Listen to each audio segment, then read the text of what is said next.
Trump ने कहा है कि अगर उन पर कोई हमला हुआ तो फिर अमेरिकी सेना ईरान में तबाही मचा देगी।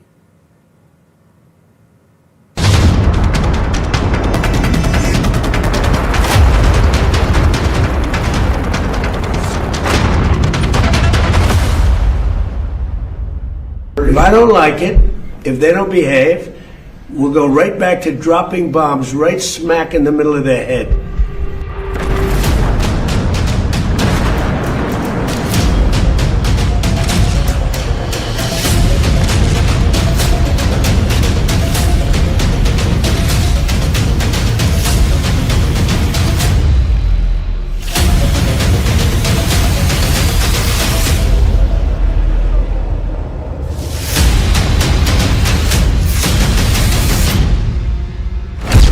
अट्ठाईस फरवरी युद्ध का पहला राउंड।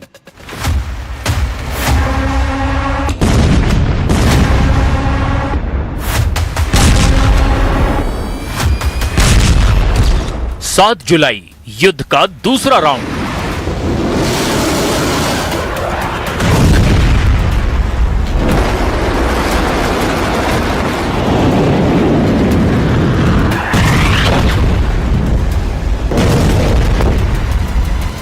ये ऐसा युद्ध है जिसमें एक लीडर को सब देख रहे हैं, उसके ऑर्डर पर हो रहे हमलों से सब वाकिफ हैं, उनकी धमकियां रूस सुन रहे हैं।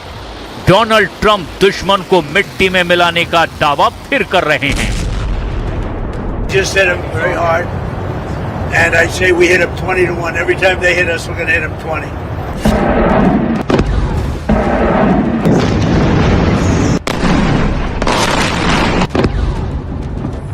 लेकिन ईरान के supreme leader Mustafa Khamenei underground हैं। ना उनके बयान आते हैं, ना वो इंटरव्यू देते हैं, ना वो धमकी देते हैं, ना ही वो किसी अजनबी से मिलते हैं, ना ही ईरान के चुनिंदा कमांडरों के अलावा उनसे कोई दूसरा मिल सकता है। जिस लीडर ने अमेरिका के होश उड़ा रखे हैं, जिसने ट्रंप के आगे सरेंडर नहीं किया, आखिर वो रहस्य क्यों बने हुए हैं? ईरान के सुप्रीम लीडर मुस्तफा खामनेई पर्दे के पीछे क्यों हैं? ईरान के सुप्रीम लीडर सामने क्यों नहीं आ रहे हैं? मुस्तफा खामनेई को आखिर हुआ क्या है? मुस्तफा खामनेई किस हाल में हैं? मुस्तफा खामनेई हैं कहां? अमेरिका मुस्तफा की मिस्ट्री में कैसे फंस गया है? क्या ट्रंप से सॉलिड है मुस्तफा खामनेई का war plan?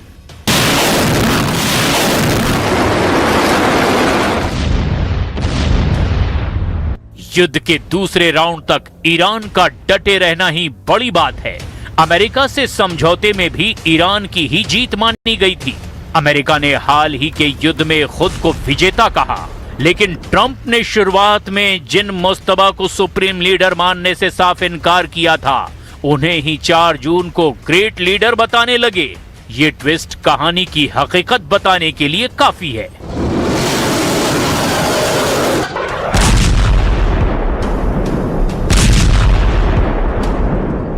But Venezuela's been great and Iran's been great. I mean, you know, if Iran's reasonable, if they're smart, otherwise we'll have to finish the job, which will take about...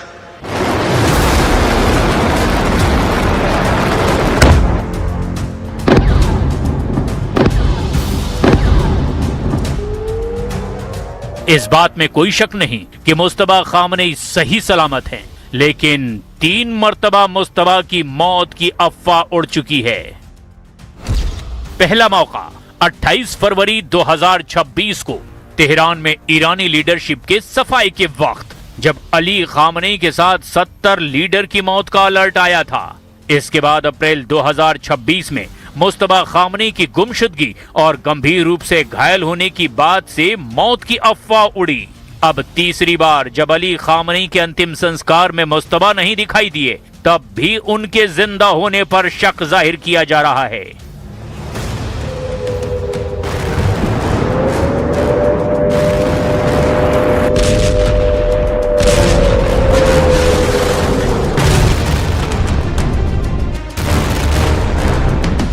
लेकिन Trump को पक्का यकीन हो चुका है कि Iran के जिन leader से उन्होंने समझौता किया, वो असल कमांडर नहीं, ना ही उनके पास सुप्रीम अथॉरिटी है, इसीलिए तो कहीं उन्होंने अब मुस्तबा को रडार पर नहीं ले लिया है।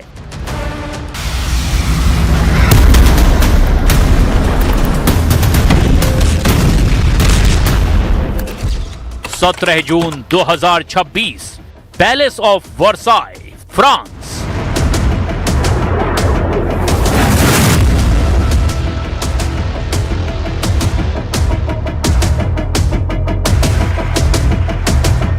दुनिया के सबसे चर्चित शांति समझौते यहां होते रहे हैं, लेकिन यहां हुए समझौते से विश्व युद्ध की चिंगारी भी भड़की है।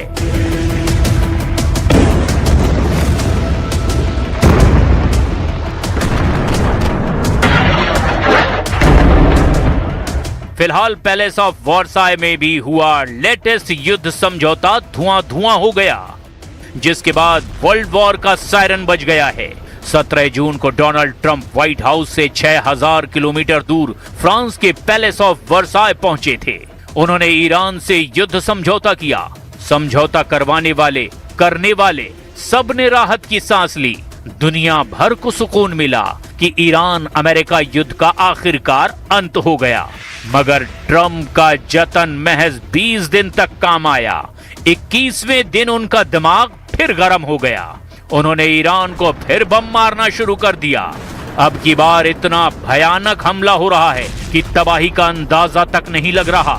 ईरान ने ऐसा क्या कर दिया? क्या ईरान किसी रणनीति के तहत ट्रंप को गुस्सा दिला रहा है? ईरान क्यों ट्रंप को भड़का रहा है? कहीं ये वॉर प्लान चीन के चाणक्य के फॉर्मूले तो नहीं है?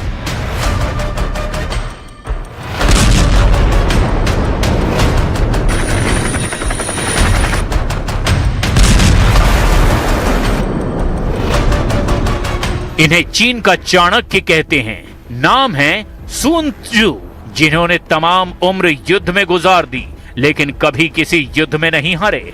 इन्हीं जनरल सून ने द आर्ट ऑफ वॉर किताब लिखी। 2500 साल पहले चीनी चाणक्य के लिखे युद्ध सिद्धांत आज की तारीख में भी उतने ही प्रासंगिक हैं। जनरल सून ने द आर्ट ऑफ वॉर में लिखा है,